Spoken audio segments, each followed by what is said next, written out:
The point A and B are 3, 4 and 5, -2.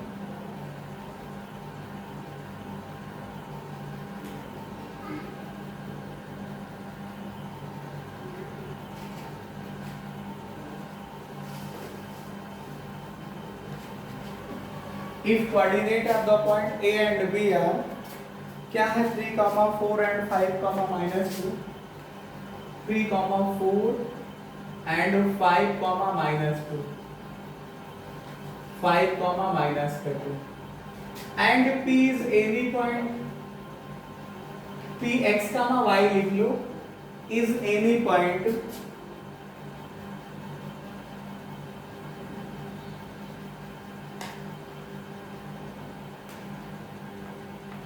then find the value of x and y.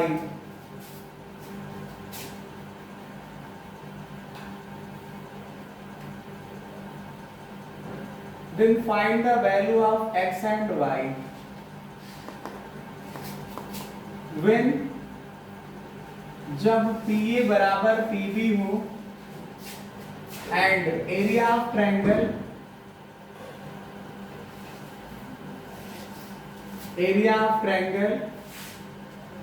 Ten unit square हो, 10 square unit हो या unit square या वर्ग इकाई लिख लो।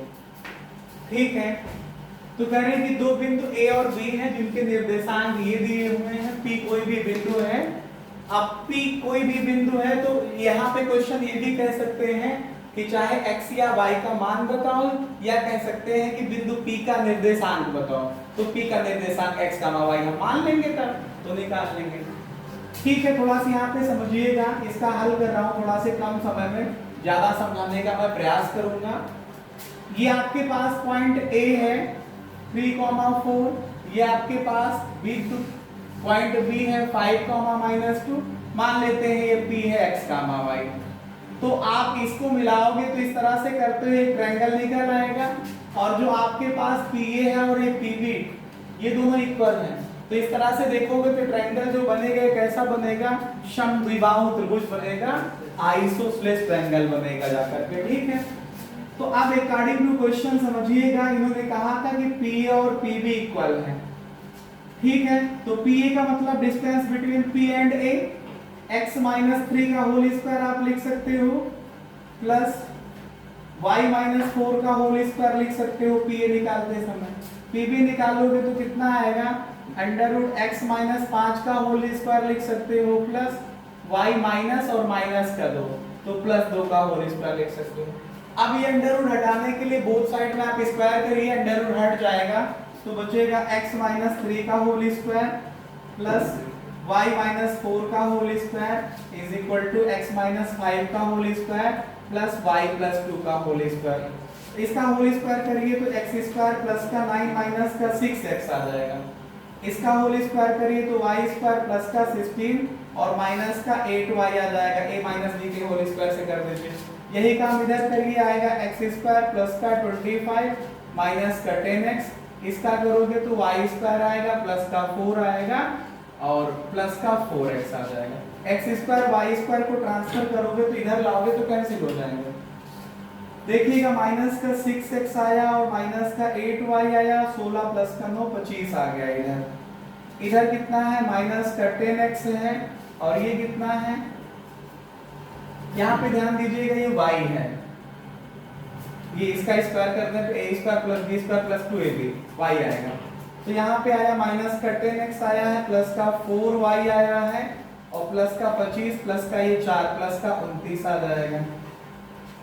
तो इनको x और y के वेरिएबल वाले टर्म्स को एक तरफ कर लो तो माइनस का 6x माइनस का 8y प्लस का 10x आ जाएगा, माइनस का 4y आ जाएगा। यहाँ पे इधर 29 रहेगा प्लस का 25 को इधर ले लो तो माइनस का 25 हो जाएगा। तो आ जाएगा ये कितना, माइनस का 6x प्लस का 10x मिलके 4x आ जाएगा। कितना आ जाएगा, माइनस 8y माइनस 4y मिलके माइनस का 12y आ जाएगा। 29 से 25 घटाओगे 4 आ जाएगा। इस तरह से करोगे 4 से भाग कर सकते हो तो x माइनस का 3y बराबर एक इक्वेशन बन जाएगी। इसको छोड़ दीजिएगा। ठीक है, x माइनस का 4 से भाग करोगे तो x माइनस का 3y बराबर 1 इक्वेशन बन जाएगी, इसको छोड़ दीजिएगा। अब लिखिएगा एरिया ऑफ ट्रायंगल PBC, या लिख दीजिएगा त्रिभुज PBC का क्षेत्रफल। क्या फार्मूला लगाइए, 1/2 आएगा x1 इंटू y2 माइनस का y3 आएगा plus x2 into y3 minus y1 आएगा plus x3 into y1 minus का y2 आ जाएगा। ये वैल्यू क्वेश्चन के हिसाब से 10 दी हुई है। इक्वल्स टू कितना 1/2 x1, पहला पॉइंट x1, आप इसको PBC कह रहे थे ना, ट्रायंगल PBC का एरिया है ना, यहाँ पे नहीं PAB है, सॉरी PAB लिख सकते हो, C नहीं है यहाँ पे, ठीक है, PAB है, पॉइंट का जो नाम लिखा है वो C नहीं है, AB है, ठीक है, तो आप इसको लिख सकते हो PAB। तो PAB का एरिया कितना है 10, ये वैल्यू रखा मैंने, इक्वल टू 1/2 आया x1, समझिएगा P x1 ये हुआ पहला पॉइंट x1 y1, तो x1 की value x into y2 minus का y3, y2 आया 4 माइनस y3 की वैल्यू माइनस का 2 प्लस x2 की वैल्यू आई 3 इंटू y3 माइनस का y1, y3 की वैल्यू -2 माइनस y1 की वैल्यू y प्लस x3 की वैल्यू 5 आ गई। ये पहला पॉइंट ध्यान दीजिएगा, x1 y1 आप इसे कह रहे हैं, इसको आप x2 y2 कह रहे हो, और तीसरे वाले पॉइंट को x3 y3 कह रहे हैं, ठीक है। तो x3 के आगे y1 माइनस का y2, y1 की वैल्यू y माइनस y2 की वैल्यू 4, कर्ली ब्रैकेट, आप इसको ट्रांसफर कर लीजिए यहाँ से, समझिएगा, यहाँ से लिख सकते हो 20 इक्वल्स टू, अभी आएगा x, इसको सॉल्व करोगे 6 आ जाएगा, तो ये 6x हो जाएगा, इसको मल्टीप्लाई करोगे माइनस का 6 माइनस का 6y हो जाएगा, ये प्लस का 5y आ जाएगा और माइनस का 20 आ जाएगा, तो ये 20 इज इक्वल टू 6x और ये माइनस का 6y और ये 5y मिलकर के माइनस का y बचेंगे। ये देखिएगा यहाँ पे समझिएगा, माइनस का 6 हुआ है और ये माइनस का 20 मिलकर के कितना आ जाएगा, माइनस का 26। इसको ट्रांसफर कर लीजिए, तो ये कितना आएगा, माइनस इधर प्लस हो जाएगा, 20 प्लस का 26 is equal to 6x minus y। तो यहाँ पे कितना आ जाएगा, 6x माइनस y की वैल्यू जो आपके पास आ जाएगी, ये 46 आ जाएगी, 20 और 26 46 हो जाएगा।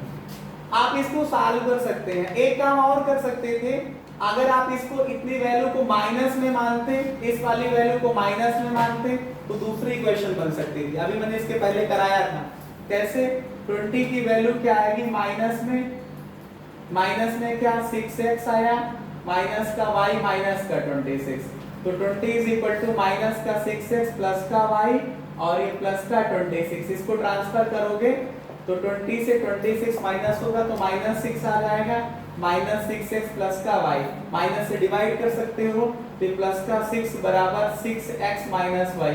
तो एक इक्वेशन ये भी हो सकती थी। आप एक, ये पहली इक्वेशन मैंने बना दी है, दूसरी इसको मान लो एक बार या इसको मान लो, ठीक है। पहली दूसरी को सॉल्व करिए, x और y की वैल्यू आ जाएगी, ये काम आपके लिए मैं छोड़ रहा हूँ, क्योंकि लीनियर इक्वेशन इन 2 वेरिएबल या दो चर रैखिक समीकरण आप लोग पढ़ चुके हैं। अगर मुझे भी इसी तरह के क्वेश्चन आपको लिए करना है तो थोड़ा सा अच्छा नहीं लग रहा, क्योंकि मैंने बहुत सारे क्वेश्चन किया है, तो इसको आप लोग कर लीजिएगा, ठीक है। ये होमवर्क है आपका, इतना पार्ट होमवर्क है कि एक बार ये पहली इक्वेशन दूसरी इक्वेशन को सॉल्व करना, x और y की वैल्यू निकल आएगी, या फिर और करके लिख देना, या पहली और ये वाली दूसरी इक्वेशन को सॉल्व करना, x और y की वैल्यू निकल आएगी। तो इस तरह से 2 पॉसिबल आंसर होंगे। उसका रीजन जानते हो, ए बी के पॉइंट P इधर भी हो सकता था और पॉइंट P इधर भी तो हो सकता था, तो इसी वजह से 2 पॉसिबल रीजन आएंगे, ठीक है। हाँ ठीक, धन्यवाद क्लास को ज्वाइन करने के लिए ना।